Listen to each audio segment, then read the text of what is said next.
বন্ধুরা, দেখো অবস্থা। 2-3 দিন আসি না বাগানে, বড়ইগুলো ঝরে পড়ে আছে কিভাবে, টসটসা পাকা বড়ইগুলো। আর আমার মেয়েটা ভুলেও বাগানে একটু আসে না।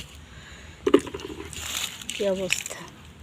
বাইরেরগুলো পথচারীরা খায়, ঠিক আছে, কিন্তু ভিতরেরগুলো আমি ছাড়া ওরা কেউ একটু আসবে না। কি পরিমাণ পেকে পেকে ডাসা ডাসা হয়ে ঝরে পড়ে আছে। আর তারপরে রমজান মাস, তো এবার আসতে চায় না।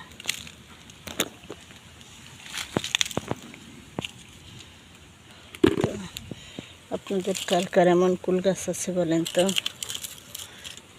আর আমার এই ফুলগুলো এত টেস্টি, যেমন মিষ্টি, টক মিষ্টি, আচারের জন্য পারফেক্ট।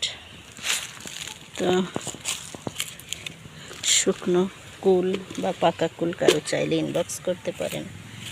এত তো আর খাওয়া যায় না, অনেক ধরেছে।